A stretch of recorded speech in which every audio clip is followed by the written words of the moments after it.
Shaheen chairman এবং স্বৈরাচারী আওয়ামী লীগ সরকারের দালাল এবং সন্ত্রাসী বাহিনী আমাদের উপরে বর্বর হামলা চালায়। পতিত স্বৈরাচার সরকার এবং শাহীন চেয়ারম্যানের দালাল এবং সন্ত্রাসী বাহিনী কুচক্রী মহল, ঠাক্তা সরকারি উচ্চ বিদ্যালয়ের প্রধান শিক্ষক, সেও স্বৈরাচার সরকারের দালাল।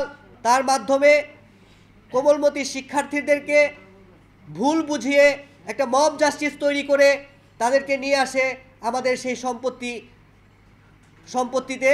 তারা সেখানে এই কথা বলে দেয় যে মাঠের সম্পত্তি দখল করার জন্য এসেছে সন্ত্রাসীরা, অথচ আমাদের মালিকানাধীন সম্পত্তির সম্পর্কে তারা বিন্দুমাত্র অবগত নয়।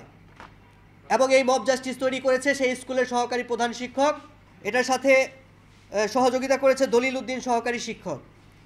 পরবর্তীতে যখন ছাত্ররা সেই ঘটনাস্থলে উপস্থিত হয়, আমরা সাথে সাথে সেখান থেকে পরিস্থিতি বেগতিক দেখে আমরা সেখান থেকে উঠে চলে যাওয়ার চেষ্টা করি, কিন্তু সেই ছাত্রদেরকে ঢাল হিসেবে ব্যবহার করে শাহীন চেয়ারম্যান এবং স্বৈরাচারী আওয়ামী লীগ সরকারের দালাল এবং সন্ত্রাসী বাহিনী আমাদের উপরে বর্বর হামলা চালায়। স্বৈরাচারী সরকারের আমলে সকল অবৈধ কাজই বৈধ বলে বিবেচিত হয়েছে এবং তারা সরকারি অনেক প্রকল্পগুলোকে এরকমভাবে বাস্তবায়ন করেছে যে সরকার অর্থায়ন করেছে ঠিকই, কিন্তু তারা বাস্তবিক কাগজপত্রে সেটাকে বাস্তবায়ন করেনি।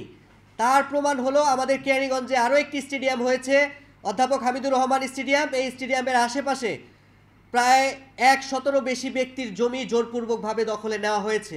তার বিরুদ্ধে তারা যুব ক্রীড়া মন্ত্রণালয়ের বিরুদ্ধে অভিযোগ দায়ের করেছেন এবং সেটা চলমান প্রক্রিয়া আছে।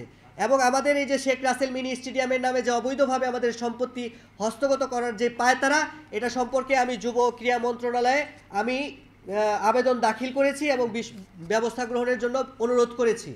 আমরা উপজেলা প্রশাসন সহ আপনার যেখানে সম্পত্তি কোনো সরকারি প্রকল্পের জন্য অধিগ্রহণ করা হয় সে সকল জায়গায় আমরা যোগাযোগ করেছি এবং সেখানে শেখ রাসেল মিনি স্টেডিয়ামের নামে কোনো সম্পত্তি অধিগ্রহণ করা হয়নি।